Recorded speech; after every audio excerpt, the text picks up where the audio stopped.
Bonjour les amis, c'est toujours un plaisir de se revoir. Et cette fois-ci, un billet de Shushan à Téhéran. Donc, je vous invite à un voyage dans l'espace et dans le temps, puisqu'on veut aller vers l'Iran, la Perse, mais pas seulement la Perse d'aujourd'hui, mais déjà la Perse de l'époque biblique.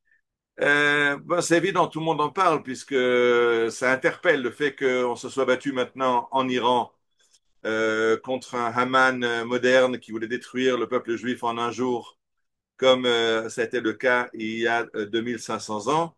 Donc évidemment, on va facilement au rappel facile du fait qu'il s'agit de la Perse, il s'agit de la Perse, il s'agit d'un grand méchant, il s'agit d'un grand méchant. Et j'ai voulu fouiller un petit peu plus loin pour trouver, essayer de comprendre un peu ce qui se passe, mais de façon plus, je sais pas comment dire. Bon, je veux pas dire alors, je sais pas comment le dire.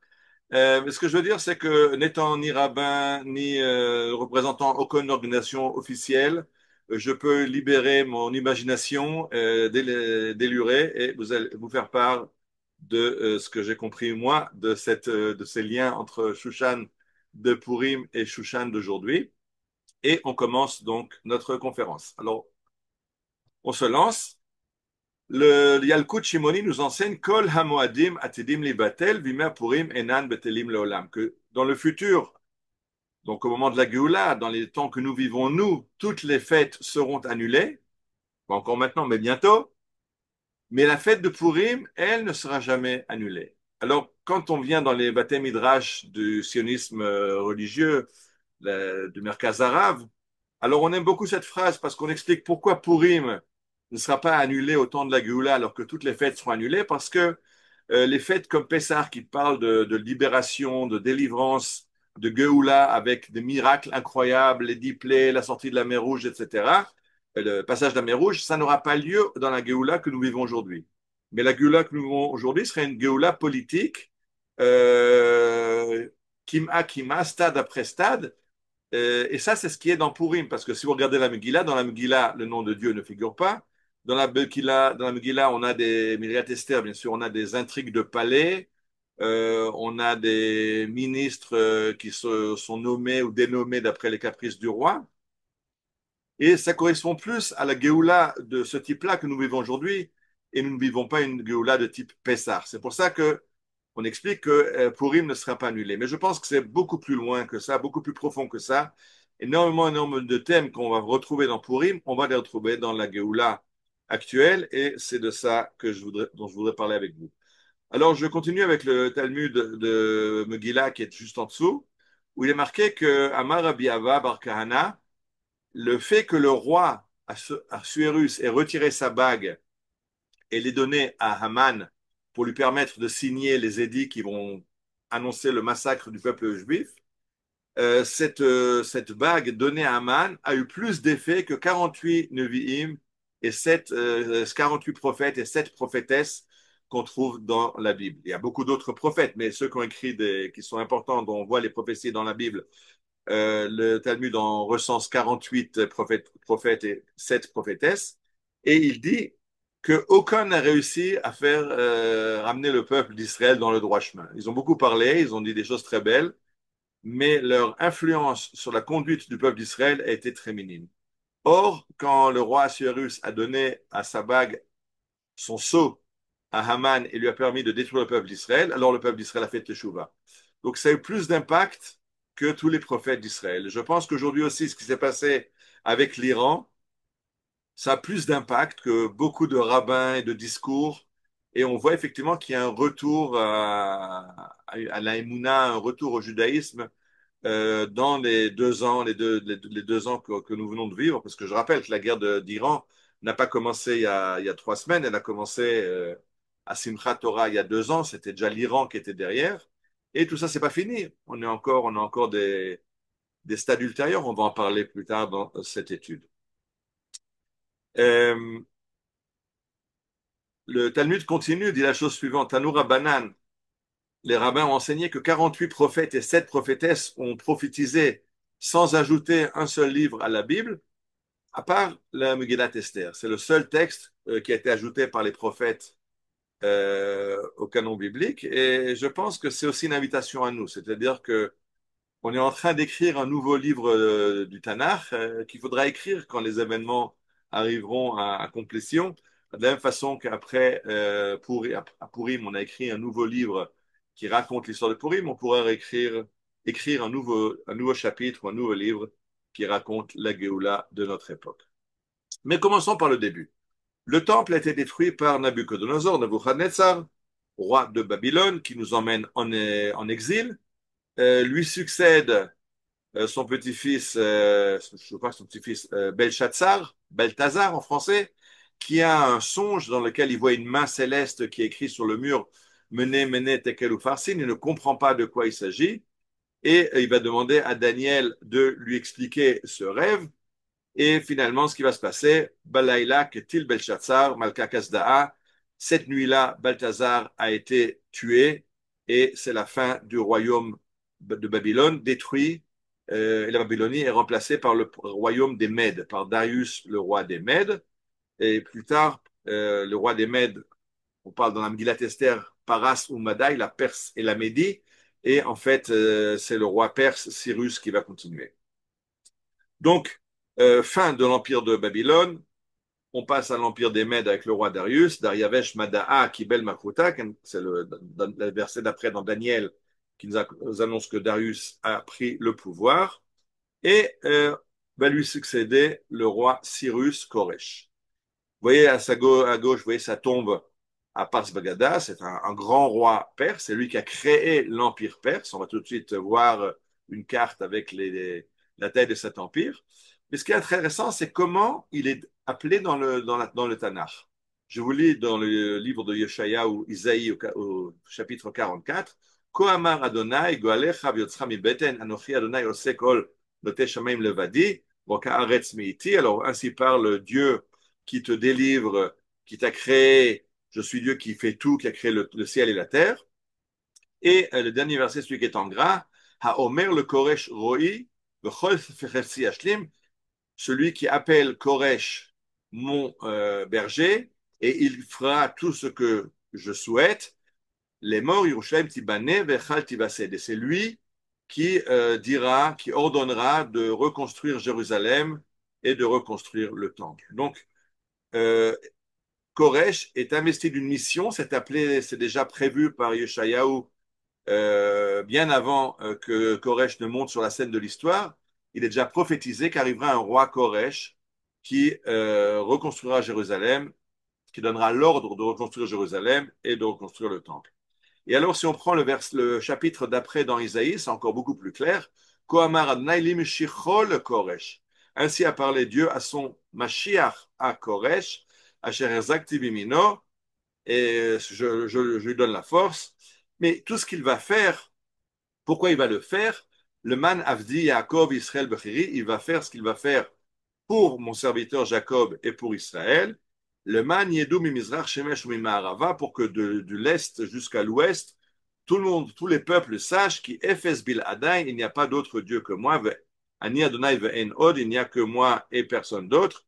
Yotzer Or Uvore Chosher, qui crée la lumière et les ténèbres. Ose Shalom Uvore Ra, qui fait la paix et crée aussi le mal. Ani Adonai Ose Kolele, je suis Dieu qui fait tout cela. Là, il y a un petit clin d'œil pour ceux qui connaissent le royaume perse. Le royaume perse n'était pas un royaume idolâtre. La différence de Babylone qui avait de nombreuses idoles, ou la Syrie qui avait de nombreuses idoles, les Perses avaient la religion zoroastrite qui était une religion duelle. Il y avait le bon Dieu et le mauvais Dieu, le Dieu du bien, le Dieu du mal.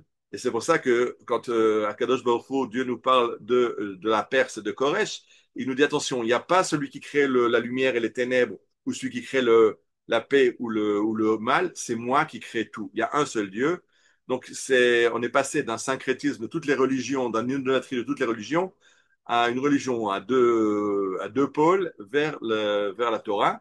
Mais ce qui est intéressant, je rappelle que Yeshayahu, lui, a vécu à l'époque de l'Assyrie, Ashur, qui va être remplacé par Babylone, qui va être remplacé par la Perse. Donc il s'agit d'une prophétie plusieurs générations avant Koresh, qui annonce la venue des Perses et de Cyrus. Et effectivement, puisque Dieu a chargé Cyrus d'une mission de reconstruire Jérusalem, alors vous avez le premier verset du livre d'Ezra qui raconte le retour de l'exil de Babylonie. Ou Bishnat Achat le Koresh Melech Paras, c'est la première année du règne de Cyrus, roi de Perse. L'Ichlot Varalnaim Pir Miaou Iramnet War Koresh, donc Dieu a suscité Koresh. Va y avoir Kol Bechol Malchuto, Vegam Mirtav, il a publié un édit dans tout son royaume et aussi il l'a écrit. Kohamar Koresh Melech Paras, ainsi parle Cyrus, roi de Perse. Kol Mamlechot Haaretz Natan li Adonai Elohei Shamayim, j'ai reçu Dieu le pouvoir sur tous les terres. Et lui m'a demandé de reconstruire, m'a ordonné de reconstruire le temple de Jérusalem. Mi bachem mikol amo, yehi Elohav imo, v'yal Yerushalayim shel Yehuda. Tout celui de son peuple qui se sent investi de cette mission, qu'il quitte l'exil et qu'il rentre à Jérusalem en Judée, et qu'ils reconstruisent le temple de Dieu d'Israël qui est à Jérusalem. Et tous ceux qui ne veulent pas partir, ben, ils peuvent rester. Ben, il donnera des dons. Il donnera au FSU, au KKL, au Kenren Aïsod. Il financera, il aidera à financer le retour. Donc déjà comme ça s'est passé.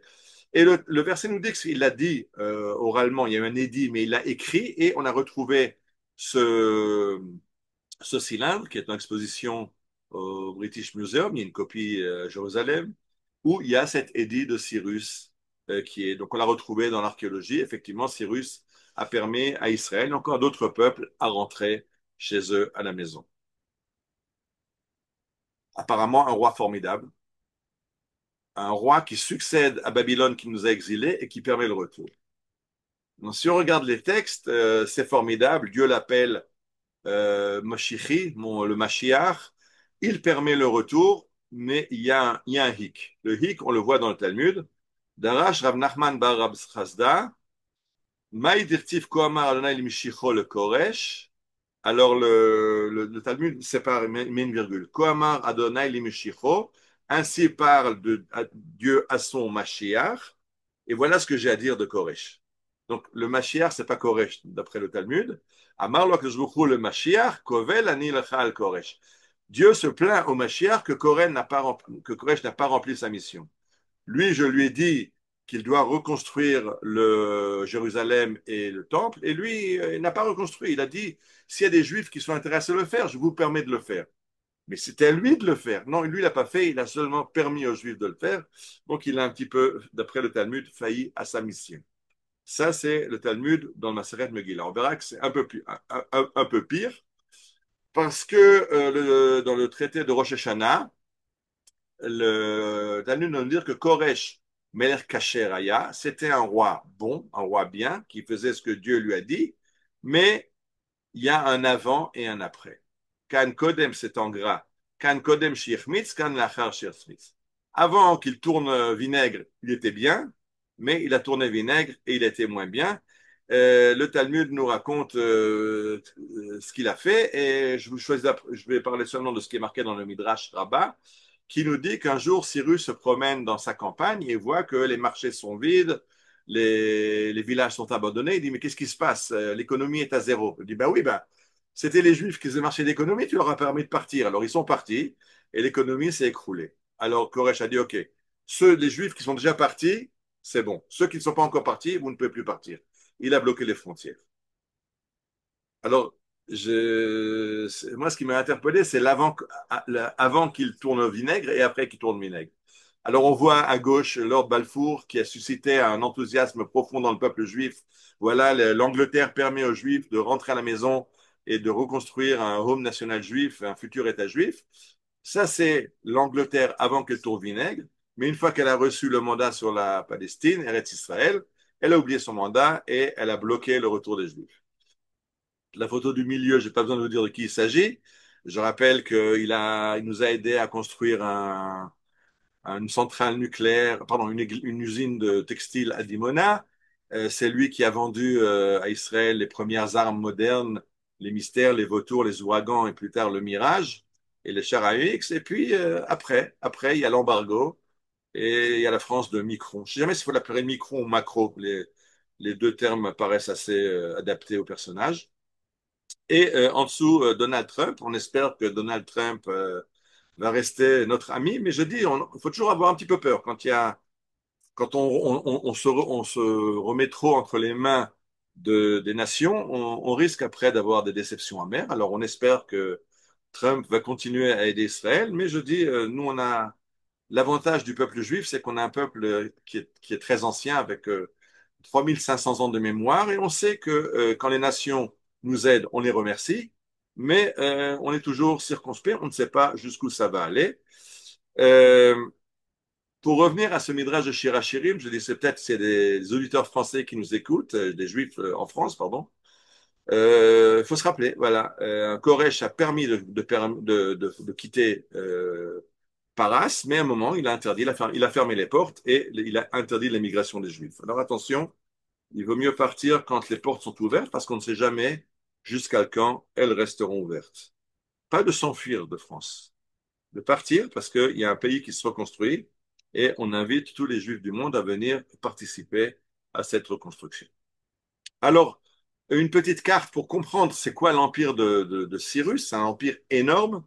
C'est un empire, vous voyez, ça va depuis l'Inde à l'est, jusqu'à l'Indus, donc jusqu'à l'Inde, et ça prend tout le Moyen-Orient, ça comprend la Turquie actuelle, ça comprend une partie de la Grèce et l'Égypte. Donc c'est un empire absolument énorme. Ça c'est l'empire perse à son apogée et un empire qui est très très riche. Si vous regardez à gauche, vous voyez des gobelets en or qu'on a retrouvés dans les palais à Persépolis, dans le palais des empereurs perses. Donc un empire énorme et très riche. À gauche, à Nakhch et Rostam, vous avez les tombeaux des rois de Perse, le tombeau de Darius, puisque Cyrus, on l'avait vu avant, il est à part. Mais on a des tombeaux creusés dans la roche avec des bas-reliefs et des hauts-reliefs. J'en ai agrandi un petit peu à droite pour montrer un petit peu tous les vassaux, tous les peuples guerriers qui viennent se soumettre au roi de Perse. Dans la capitale Persépolis, on a des vestiges magnifiques.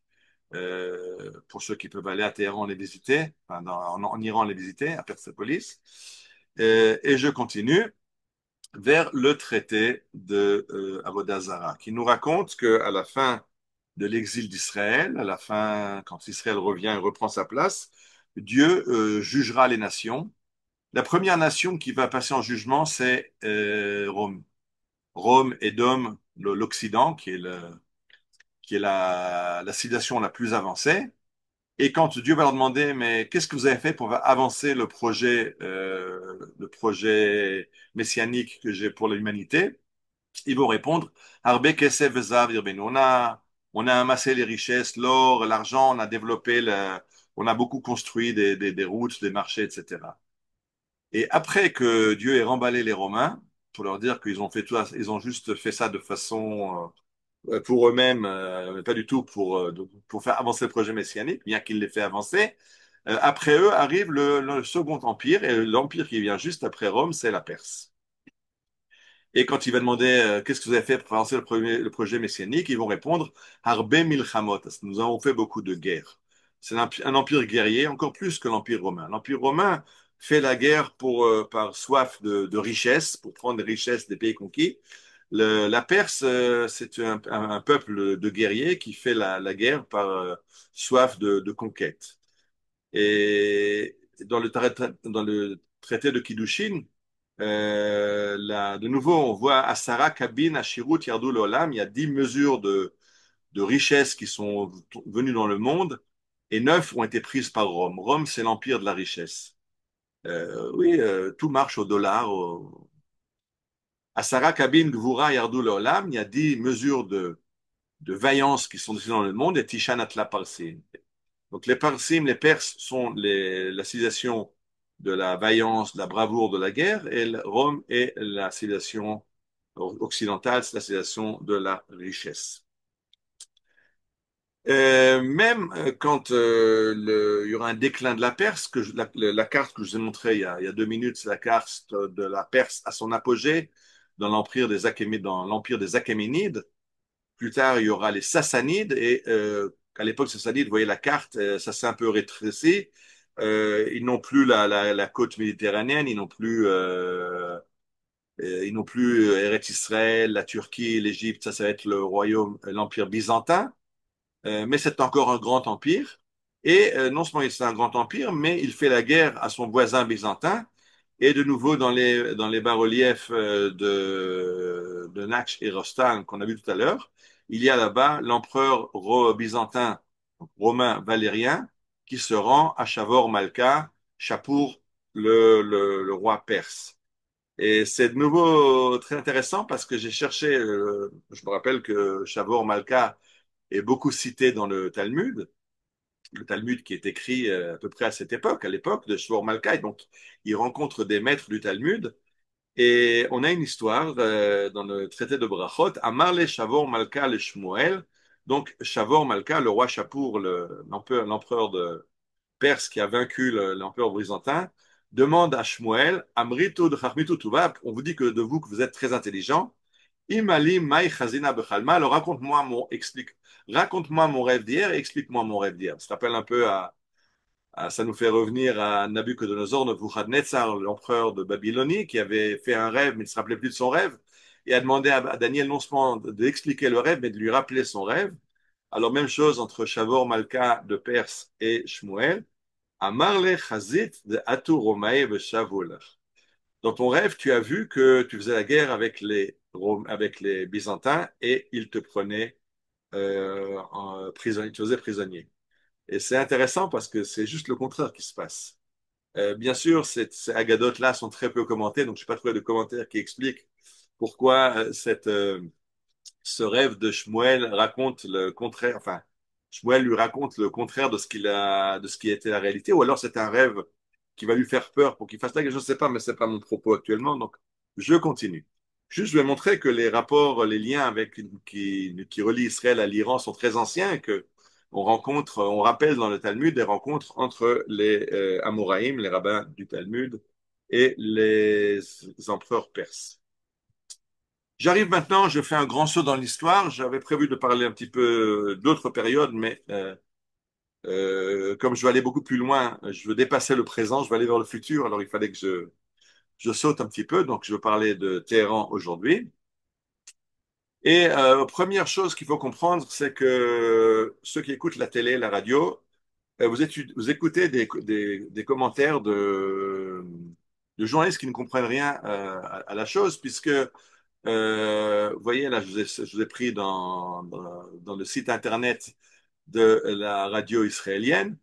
Perek bonus à Katavim l'inane arabim. Voilà, nos commentateurs, nos, nos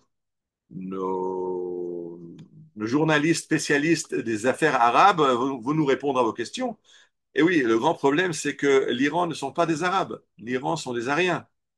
Ils sont musulmans, ça c'est vrai, ils sont d'origine musulmane, mais ils ne sont pas arabes. Donc, les journalistes qui sont spécialistes de la question arabe, qui comprennent de toute façon, comprennent rien non plus à la question arabe, mais encore au moins, quand ils parlent de Gaza ou du Liban, ils parlent des Arabes. Quand ils se mettent à parler de l'Iran, ils parlent même plus des Arabes. Donc, quand ils parlent de ce qu'ils sont censés comprendre, ils ne comprennent rien.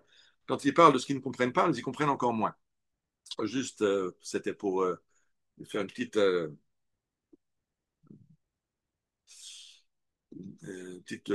pincer un petit peu ces commentateurs. J'arrive maintenant à la carte et je regarde à droite les versets dans le livre de Bereshit. Veletolnot Noach, donc voici les engendrements de Noé, de Noach, Ham, Shem, Ham et Yefet. Et les enfants de Yefet sont Gomer ou Magog ou Madai, Veyavan, Vetuval, Mesher, Vetiras, ou Bnei Gomer, Ashkenaz, Verifa, Betorgarma. Donc en fait, d'après la Torah, Madai, les Perses et les Mèdes, tout comme les Grecs, les Allemands et les Turcs, sont les enfants de Yefet. Et effectivement, en anthropologie moderne, on parle de peuples indo-européens. Et dans ces peuples indo-européens, on trouve les Perses, comme on trouve les Germains ou les Latins et les Celtes. on ne trouve pas les Arabes, qui les Arabes, eux, sont des Sémites, tout comme nous. Les Juifs et les Africains sont descendants de Couche. Donc, il faut que ça, c'est pour mettre les points sur les i. On est actuellement en guerre avec des peuples arabes, avec Gaza, le Liban, les Houthis, les Syriens, tout ça, c'est des Arabes. Les Iraniens ne sont pas des Arabes, ce sont des Indo-Européens. Et ils sont donc ariens. Et d'ailleurs, j'ai vu un site qui disait que c'est pour ça que ils ont choisi ce nom de Iran. Dans les textes anciens, on parle toujours de la Perse. Pourquoi ils ont changé le nom en Iran? Vous voyez que Reza Shah a changé le nom de son État, qui s'appelait Paras en Iran, à la veille du Nouvel An perse en mars 1931. Parce qu'il y a de grands liens qui se tissent entre l'Iran, entre la Perse de l'époque et l'Allemagne, qui se voit comme le peuple arien par excellence, d'après leur théorie des races, etc. Et donc, Reza Shah, qui veut améliorer ses relations avec l'Allemagne, veut bien marquer le coup qu'ils sont ariens, tout comme les Allemands, et donc ils changent le nom en iranien pour rappeler qu'ils sont ariens.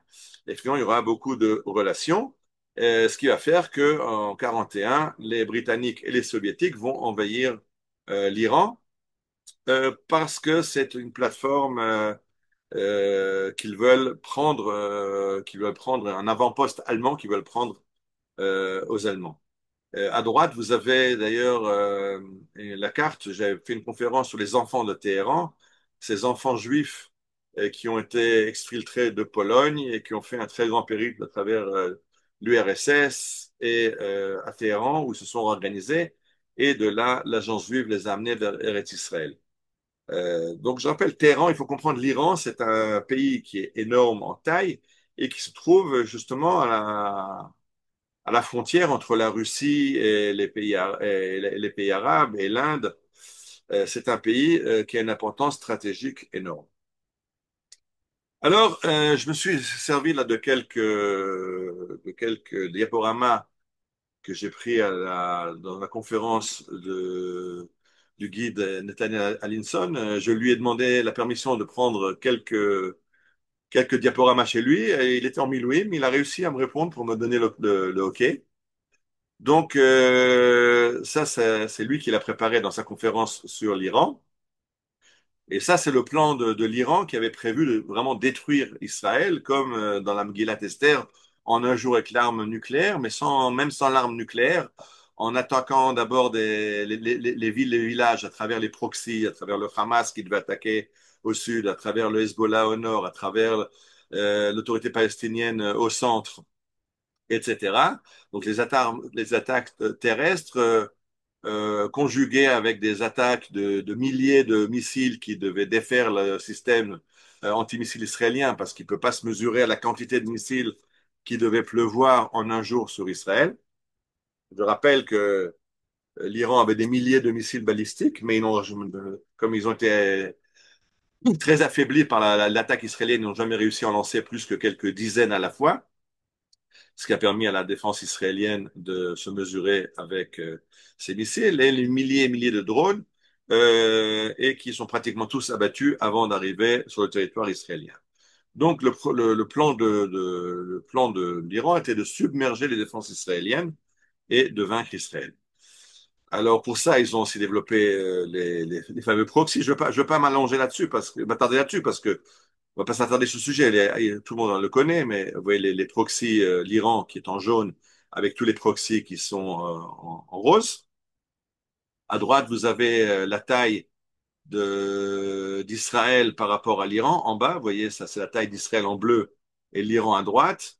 Mais dans la vérité, voilà, ça c'est Israël, ça c'est l'Iran. On en a fait quelque chose de tout petit qui n'arrive pas à se mesurer à nous. Baruch Hashem, grâce à l'aide de Dieu. Et quelques caricatures pour mettre un petit peu de sourire, parce que c'est quand même, maintenant je vais arriver à des choses qui sont un peu complexes. Alors, pour donner un peu de sourire, alors à droite, on voit bien sûr les Américains à l'époque Biden, où quand les missiles sont tirés et touchent Israël, les missiles du Hezbollah, vous voyez le cèdre du Liban qui touche le lion de Tel Haï, en haute Galilée. Alors quand les missiles touchent Israël, tout va bien, mais dès qu'Israël crache le feu et attaque le Liban, alors là, non, non, stop, arrêtez, arrêtez tout. À gauche, c'est encore plus sympa. Vous voyez l'Europe qui est en train de rien faire, c'est en train de manger, de boire son vin, et de manger ses fromages et de jouer avec son téléphone. Et Israël qui fait le boulot pour tout le monde et qui envoie à la poubelle le Hamas, le Hezbollah, l'Iran, etc. Donc voilà, on fait le boulot pour nous, mais aussi pour le monde occidental de façon générale. Et encore ce diaporama où on voit à gauche, dans un tir de missile, un papa qui protège sa fille qui va à son mariage et sur la route, il y a eu une alerte et alors on se met à couvert en attendant le boom. À droite, des obus des artilleurs israéliens qui, de nouveau, avec un sens de l'humour incroyable.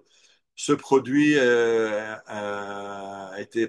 quitté nos usines de la meilleure qualité possible. Si jamais vous n'êtes pas satisfait de la qualité du produit, envoyez-nous votre géolocalisation et nous vous enverrons un produit de remplacement.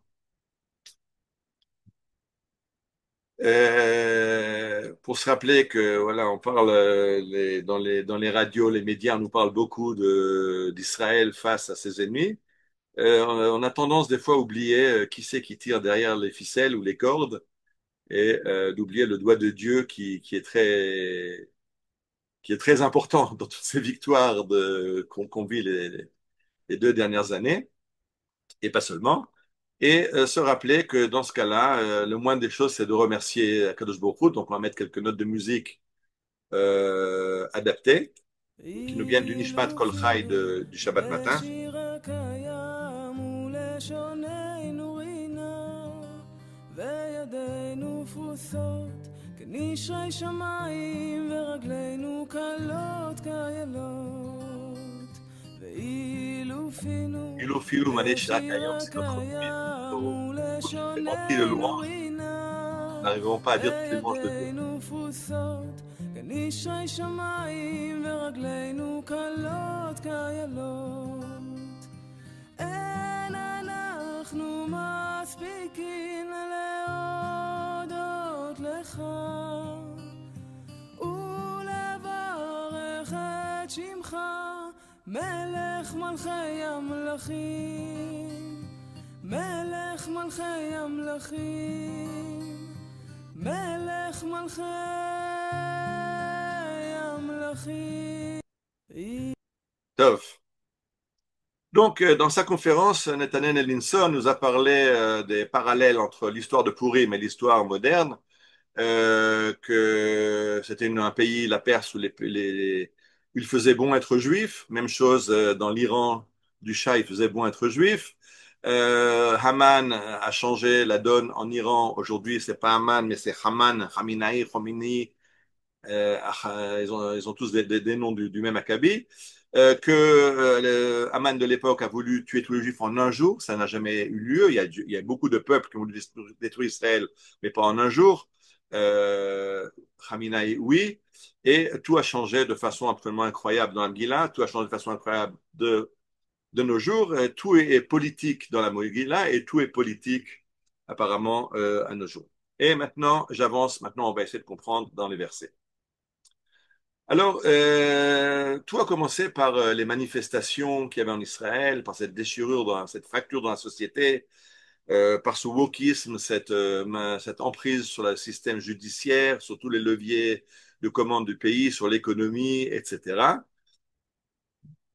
Je pense que la Megillat Esther, elle est très anti-wok. Si aujourd'hui, le grand problème, l'ennemi numéro un d'Israël, c'est le wokisme, la Megillah est très anti-woke. Alors, ça paraît bizarre parce qu'en général, la Megillat Esther, elle est très aimée par les féministes. Puis c'est l'histoire de Esther, c'est Esther qui fait la Géoula. C'est l'histoire de Esther, c'est féministe, c'est génial. Au village où j'habite, il y a des lectures de la Megillah par des femmes, pour des femmes, parce que c'est Esther qui est à l'honneur. Mais si on lit la Megillah, elle est quand même assez anti-woke. Alors regardons un petit peu le verset au début, quand le roi envoie des édits dans toutes les 127 États El Medina Umdina Kirtava Bel Am Va'am Kilshono. Il envoie dans toutes les 127 langages des 127 nations. Donc il n'y a pas, comme ce qui se passe aujourd'hui, un langage universel, l'anglais, ou une unification de la culture. Non, chacun a sa langage, chacun a son écriture. Il n'y a pas cet uniformisme du wok. Euh, c'est après que Vashti est refusé d'obtempérer à l'ordre du roi, alors il va la destituer et il envoie cet édit dans tout son royaume, Liot kol ish sorer bebeto, que chaque homme soit le maître dans sa maison. Donc c'est très patriarcal et la famille dirigée par le père, c'est pas tellement l'idée wokiste. Et par rapport au système juridique, la dictature juridique, quand Haman va être pendu, mais qui a encore l'édit qui permet de détruire le peuple juif, et que Mordechai et Esther demandent au roi d'annuler l'édit, il va répondre non, je ne peux pas, parce que d'après la loi, ce n'est pas possible. Un édit promulgué par le roi et scellé du ressort du roi, c'est immuable. Mais on va essayer de contourner la loi. On va tourner autour de la loi. Donc aussi le problème juridique est là. Et puis après, dernière chose, c'est le woke qui est vraiment du n'importe quoi. Quand on voit des homosexuels qui font des manifestations pour les Gazaouites, qui les massacreraient dans l'heure où ils poseraient le pied à Gaza, alors aussi, en Perse, le roi dit à Aman, le peuple que tu veux, là-bas, t'en fais ce que tu veux, tu le détruis, tu le massacres. Il n'y a aucune logique dans ce qui se passe à Shushan. Donc ça, c'était une parenthèse sur l'antiwokisme de la Megillah, mais c'est pas là-dessus qui est mon propos principal. Maintenant, j'arrive à mon propos principal. Alors d'abord, ce fait que Haman va avoir son idée de détruire le peuple d'Israël en allant vers le roi Achashverosh, lui disant Yeshno Amechad Mefuzar Meforad. Il y a un peuple divisé dans ton royaume. Effectivement, on était très divisé et c'est là que c'est ce qui a fait commencer la guerre à Gaza quand les Gazaouites ont cru que quand ils voient les manifestations, la fracture sociale, qu'ils voient que les pilotes, en fait, aujourd'hui il s'avère que c'est les pilotes de réserve qui depuis longtemps ne sont plus dans les airs, qui annoncent qu'ils ne voleront plus dans l'armée israélienne, ils se disent, voilà, le moment est venu d'attaquer. Et la réponse d'Esther va être l'air knos et kolalim, rassemble tous les juifs. Et alors on va essayer de changer le décret. Effectivement, il y a eu ce rassemblement, cette union incroyable du peuple d'Israël qui a resserré les rangs pour faire la guerre à nos ennemis. Alors, j'ai pris chez Nathaniel Alinson à gauche euh, comment on appelle ça en français, un planning de ce qui s'est passé depuis 2023, depuis le début de la guerre. On voit que les événements se succèdent l'un à l'autre. D'abord Gaza, après le Liban, après la Syrie, après les Houthis, maintenant en Iran, et puis on continue, on n'a pas encore fini tout le reste. Si on regarde la Megillat Esther, on voit que c'est aussi un processus dans le temps, mais c'est un processus beaucoup plus lent. Quand on lit la Megillat Esther, on la lit à la choule en une demi-heure, donc on ne se rend pas compte qu'elle se passe sur 14 ans. Alors, le début de la Megillat Esther, Bishnat Shalosh le Molcho, c'est la troisième année de son règne, qui a le fameux festin qui débute les événements. C'est là que Vashti va perdre sa couronne et que un an plus tard, Esther va prendre le contrôle. Pardon, un an après, qu'est-ce que je dis? Esther a été choisie Bishnat Sheva, la septième année. Donc, 4 ans après le festin, ça prend 4 ans là, à trouver une épouse, à tester une épouse par nuit jusqu'à qu'au bout de 4 ans, il choisisse Esther. Après le décret de Haman, ça va être la 12e année. Chodesh Harishon ou Chodesh Nissan, Bishnat Shtem Esrei. Et pile pour Haman fait son tirage au sort la 12e année. Donc c'est 5 ans plus tard. Et c'est après encore qu'il va y avoir la guerre contre et le sauvetage d'Amgila. Donc ça se passe sur 13 ans. Ça, on l'oublie un petit peu. Alors aujourd'hui, à notre époque, l'histoire prend une accélération terrible. Ça ne s'est pas passé en 13 ans, ça s'est passé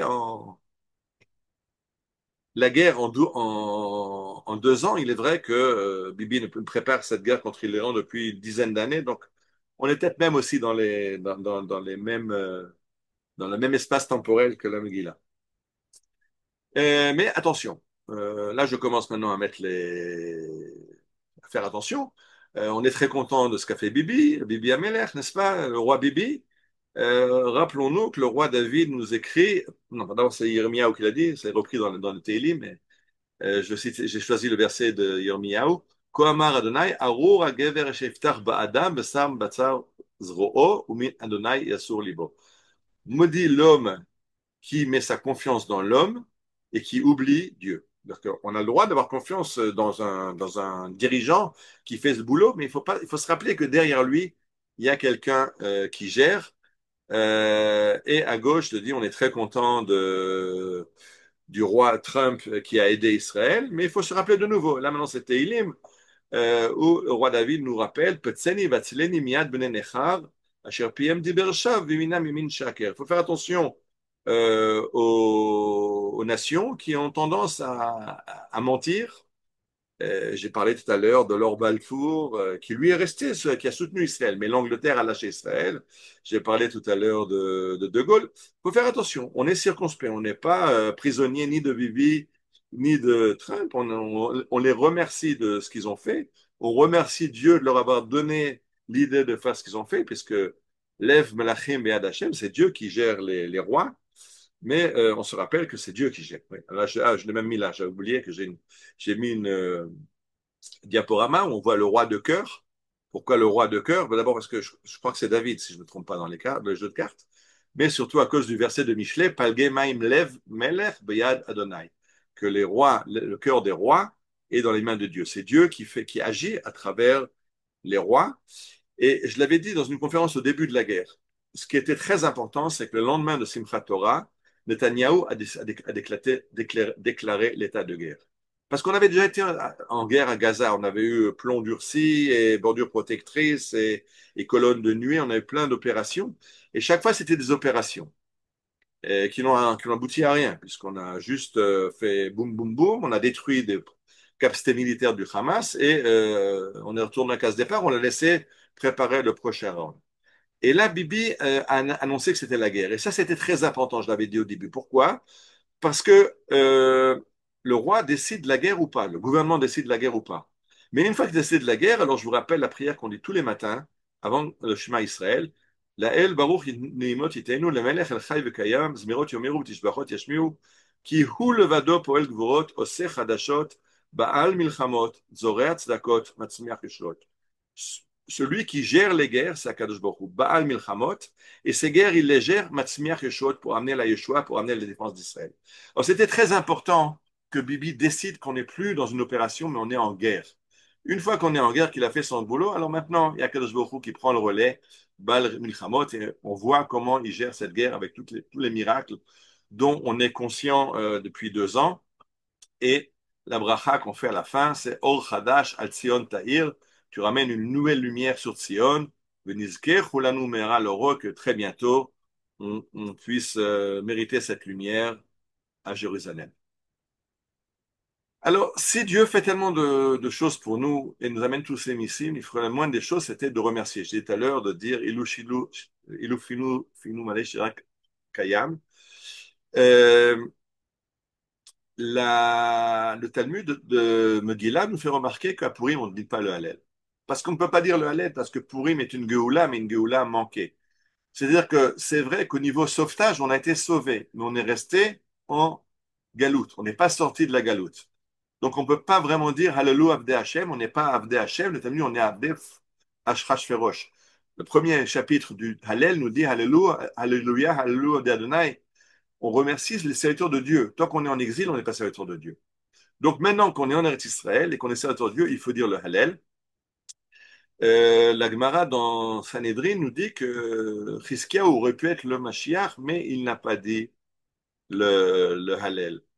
Alors, c'est quelque chose qui me fait mal au ventre, c'est qu'effectivement, il y a beaucoup de communautés qui ont dit le Hallel après la victoire sur l'Iran. Malheureusement, c'est pas sorti comme une halakha du grand rabbinat d'Israël que tout le monde doit dire Hallel ou tous les rabbins les disent, non. C'est des individuels, cette communauté, l'autre communauté. Alors on a en bas Tfilat Hallel au Bet Knesset Agadol, avec musique et danse.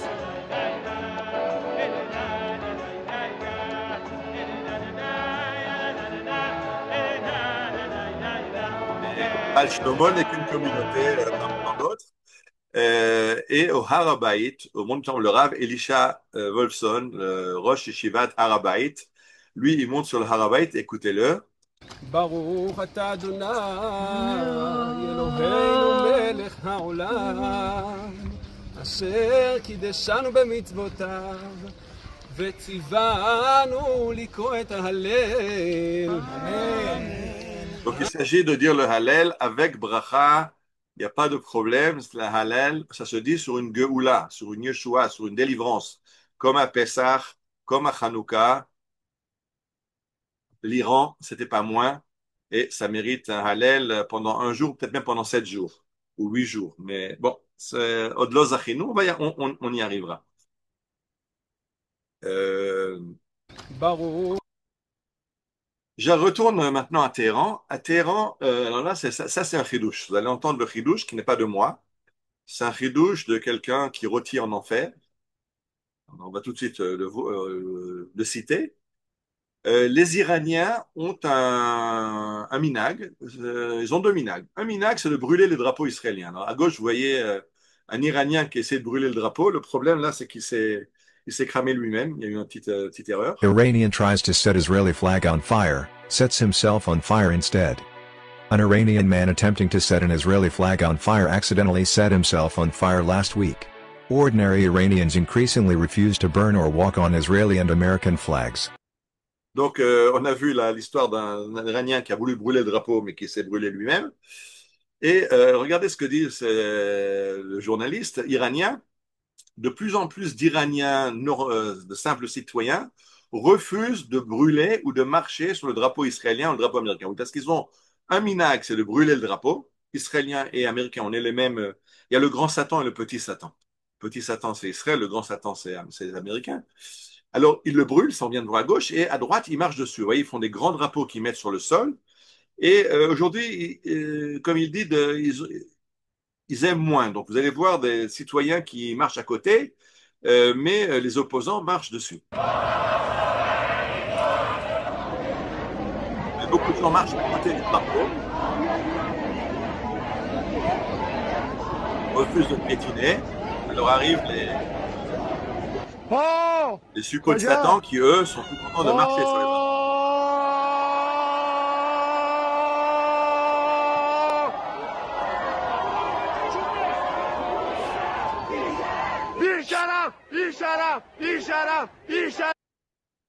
Donc là, maintenant, on a parlé de brûler le drapeau israélien, marcher le drapeau israélien. Pourquoi? Qu'est-ce qu'ils ont contre le drapeau israélien? Ça, c'est le chidouche. C'est à partir de là que j'ai commencé l'idée de la conférence. Tout le reste, c'est organisé autour. Mais ça, c'était l'idée maîtresse de cette conférence. Pardon, Iranian tries. Vous connaissez tous cette propagande qui nous parle From the river to the sea, Palestine will be free. De la rivière à la mer, la Palestine va être libérée. Quand on demande aux gens, ils ne savent même pas de quelle rivière il s'agit, mais ni de quelle mer. Mais enfin, vous comprenez qu'il s'agit du Jourdain à la Méditerranée, c'est-à-dire qu'on ne veut plus d'État d'Israël du tout. Il faut éliminer l'État d'Israël. Au début, j'étais très d'accord avec cette propagande en disant oui, c'est vrai. De la rivière à la mer, il faut plus il faut nous libérer des Palestiniens. Après, je dis non, mais ça, en fait, c'est pas bien parce qu'en fait, c'est très restrictif. J'ai fait une conférence il y a quelques semaines, quelques mois, où j'avais expliqué les frontières d'Israël. Puis les frontières d'Israël, c'est beaucoup, beaucoup plus grand que de la mer Méditerranée jusqu'au Jourdain. Donc, ça, c'est restrictif. Effectivement, là, vous avez les frontières d'Israël, pardon, les frontières d'Israël qui vont depuis le Nil jusqu'à l'Euphrate. Donc, ça comprend beaucoup plus que de la mer à la rivière. Et en fait, les frontières d'Israël ne sont pas de la mer à la rivière, mais elles sont du fleuve au fleuve, de la rivière à la rivière. Comme il est marqué dans le livre de Bréchit, dans la promesse que Dieu fait à Abraham, Bayom Hahu Karat Adonai Abraham Brit les morts, Dieu a pas promis, il a fait une alliance avec Abraham. C'est encore plus qu'une promesse. Donc une promesse de Dieu, c'est une alliance, mais c'est une alliance scellée, immuable. Le Zaracha natati ta'aretz hazot, je donnais cette terre à ta descendance, minahar Mitzrayim ad nahar hagadol nahar Prat. C'est quoi les frontières d'Israël? Depuis Nahar Mitzrayim, depuis le Nil, jusqu'au Nahar Prat, de la rivière à la rivière. On va changer. De la rivière à la rivière, Israël sera libre. Ok, donc ça, on le sait, c'est marqué dans la Torah. Ça, ceux qui lisent la Torah, par exemple les chrétiens qui lisent la Torah, ceux qui lisent la Torah, le savent. Euh, les juifs qui lisent la Torah le savent, parce qu'il y en a qui lisent pas, qui lisent sans essayer de comprendre ce qui est marqué dedans. Mais on n'ose pas le dire, que c'est ça les frontières d'Israël. Alors qui c'est qui l'a dit? Ben l'a dit un monsieur, j'ai dit, qui est rôti en enfer, et qui s'appelle Yasser Arafat. Il a expliqué pourquoi il faut brûler le drapeau d'Israël. Pourquoi il faut piétiner le drapeau d'Israël? Parce que le drapeau d'Israël, c'est le drapeau de l'impérialisme par excellence. Que représente ce drapeau d'Israël? Vous savez ce qu'il représente? Vous n'avez jamais pensé. Vous a toujours expliqué que j'avais fait une conférence sur le talit, les bandes bleues du talit et puis le Magen David. Non. Yasser Arafat a expliqué dans un discours, la bande bleue en haut, qu'est-ce que c'est une bande bleue? C'est une rivière. C'est l'Euphrate. Qu'est-ce que c'est la bande bleue en bas? C'est le Nil. Et au milieu, l'impérialisme israélien. L'impérialisme israélien de la rivière à la rivière, de Nil à l'Euphrate. Ça, c'est insupportable. C'est pour ça qu'il faut détruire Israël. Alors, c'est incroyable que nous, on l'a oublié. On essaye de le mettre de côté parce que ça nous dérange, qu'on veut vraiment maintenant s'étendre de là à là. Mais nos ennemis en sont conscients. Et même dans le drapeau, ils ont vu cette idée d'un État d'Israël du Nil jusqu'à l'Euphrate.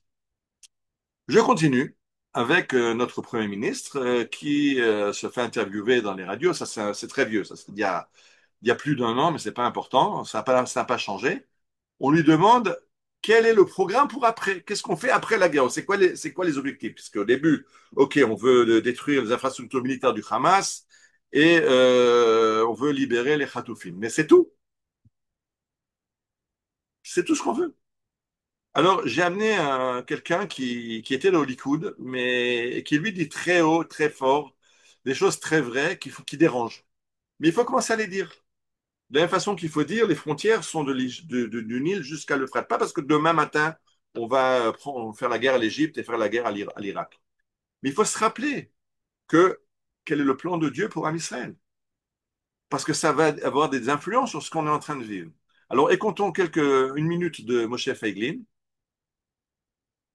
Moshe Feiglin qui, lui, a un programme. Son programme, c'est Kibush, Gerouche, Ityashvut, Ribonut. D'abord, on conquit le territoire de Gaza, du Sud-Liban. Après, Gerouche, on chasse la population, puisqu'elle ne peut pas y être, elle a qu'à aller ailleurs. C'était aussi le plan de Trump, je le rappelle, et actuellement on en reparle de nouveau. Il y a déjà 6 pays qui sont prêts à accueillir des centaines de milliers de Gazaouites. Après, on s'installe, on reconstruit des villages comme le Gush Katif qu'il y avait, mais pas Gush Katif, pas des petits villages, Azaville juive.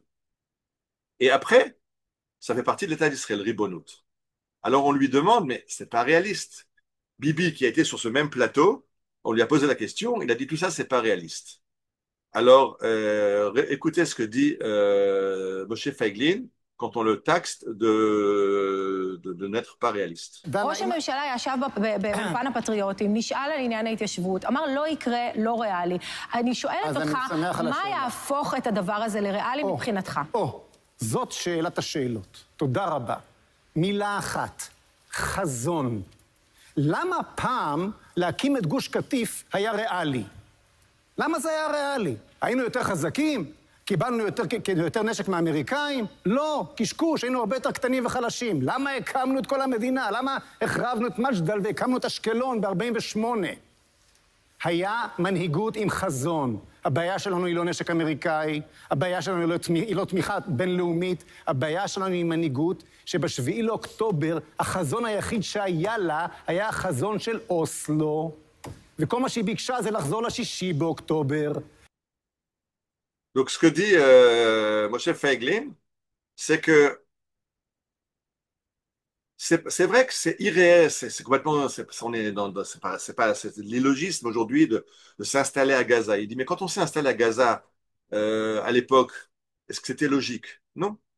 Quand on a fait la guerre d'indépendance, que nous on a proclamé l'indépendance, est-ce qu'il y avait une logique? Non.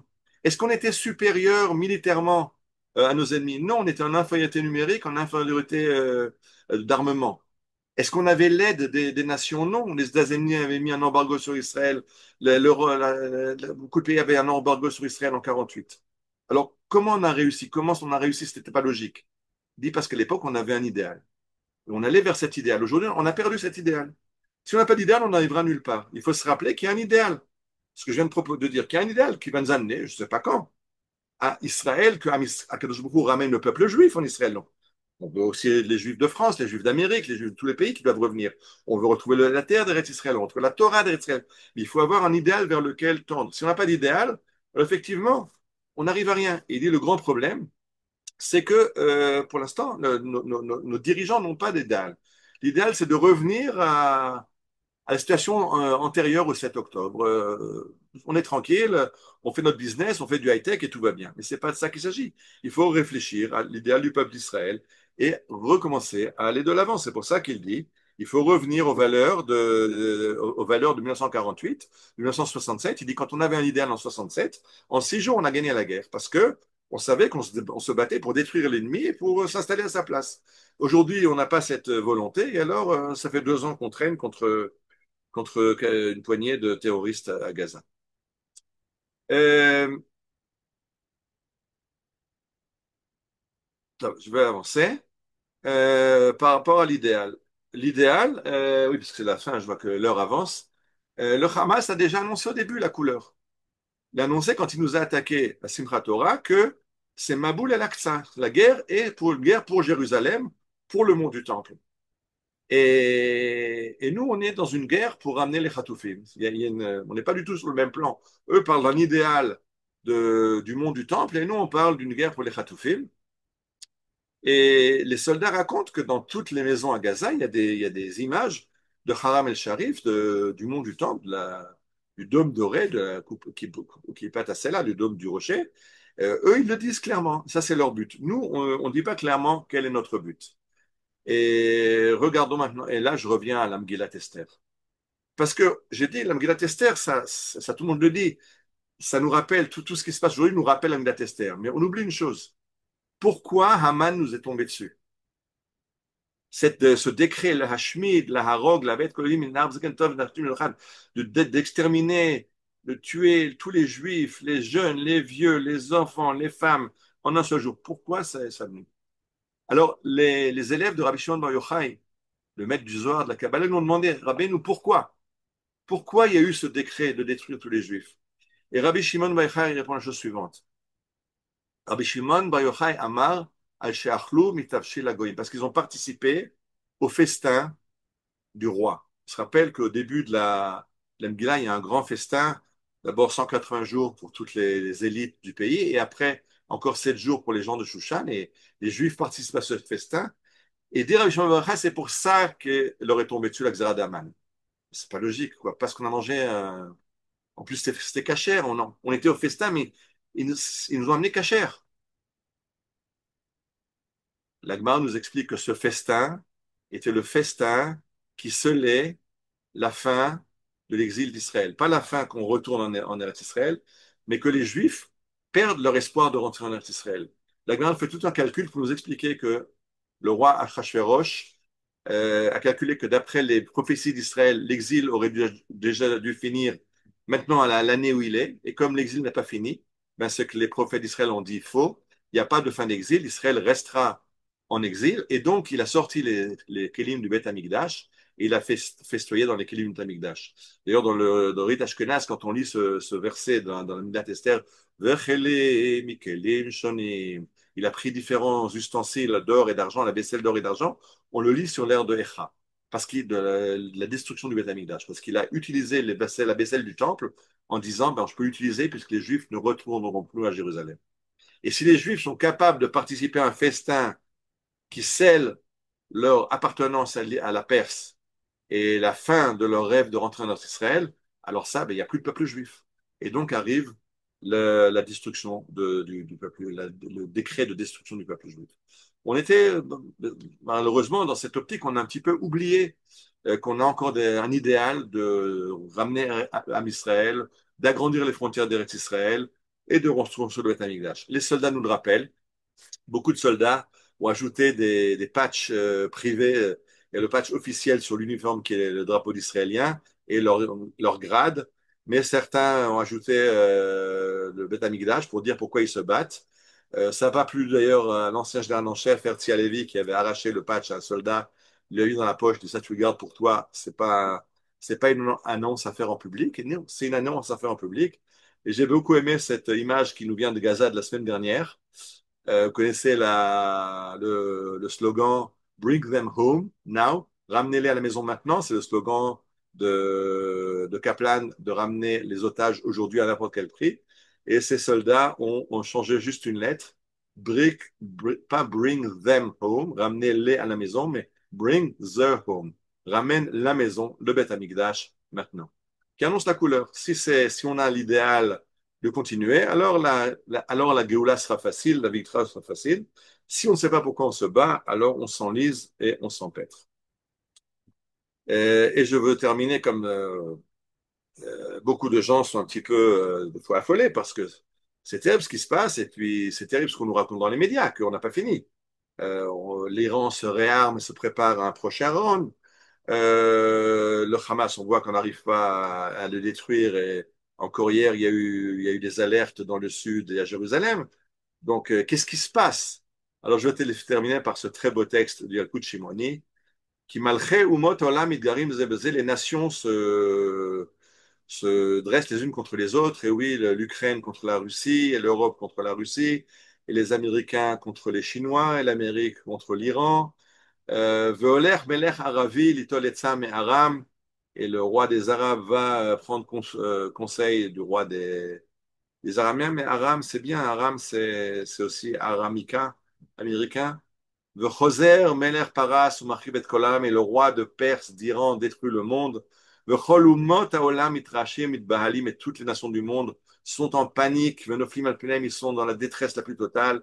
Israël mitrashim ou mitbahalim, et les Juifs font tellement peur et sont affolés. Vomrim lechan navo venelech, où allons-nous nous cacher? Lechan navo venelech, peut-être que je fais un passeport européen. Vous voyez toutes ces publicités. Faites un passeport slovaquien, faites un slovaque, faites un passeport espagnol pour pouvoir foutre le camp et mettre à l'abri. Lechan nelech venavo, où allons-nous nous mettre à l'abri? Israël va être détruit, c'est terrible. Omer lahem hakadosh baruch hu, mais Dieu leur dit, Banaï, al tityahu, mes enfants, n'ayez pas peur. Kol ma she'asiti, tout ce que j'ai fait, lo asiti ela bishvilchem, c'est pour votre bien. Mipnei ma atem mityarim, pourquoi avez-vous peur? Al tir'u, igia zman geulatrem, n'ayez pas peur, le moment de votre délivrance est arrivé. Malheureusement, il y a beaucoup de juifs qui lisent mal. Ils lisent al tir'u, ne regardez pas, ne voyez pas ce qui se passe. Ne voyez pas que c'est la Géoula. Il n'est pas marqué qu'il ne faut pas voir. Non, il faut voir que c'est la Géoula. Igiuzman Géoula. Juste n'ayez pas peur. Et c'est ce qu'on dit chaque jour dans la tefila, 3 fois par jour. Betechezena enenu beshuvcha l'Sion brachim. Qu'on ait la bracha de voir. Beaucoup expliquent Betechezena enenu qu'on espère vivre la Géoula. Le Rav Kook, Rav Tzouda Kohen Kook disait non, Betechezena enenu, quand la Géoula arrive, qu'on puisse la voir. Parce qu'il y a beaucoup de juifs qui ne voient rien. Ils sont tellement occupés à avoir peur, à se procurer un billet une poste d'échappatoire, un passeport étranger, qu'ils oublient qu'on est en train de vivre la Géoula d'Israël. Et on est là pour dire le Hallel, pour remercier Kadosh Baruch Hu. Et je termine, parce que je termine plusieurs fois les conférences depuis 2 ans, par cette prière pour la Médina d'Israël, parce que ce qui est incroyable dans cette prière d'Israël, c'est qu'on demande à Dieu de donner les bonnes idées aux nous gouvernants qui conduisent la guerre et le peuple d'Israël dans la direction de la guerre.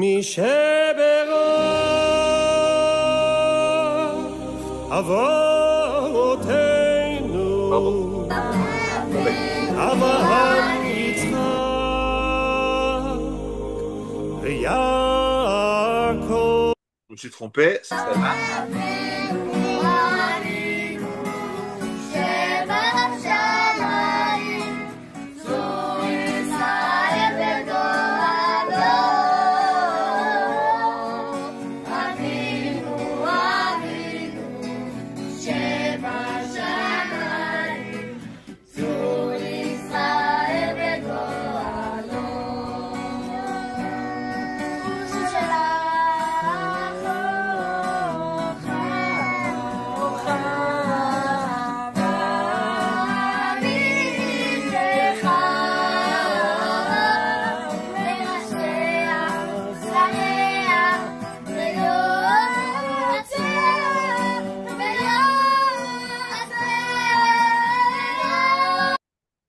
Donc, ce qu'on dit, Shlach orcha vamitra lerashea saraa v'yatsa, on demande à Dieu de donner sa lumière et sa vérité à nos chefs de l'État pour qu'ils dirigent l'État dans la direction de la Géoula.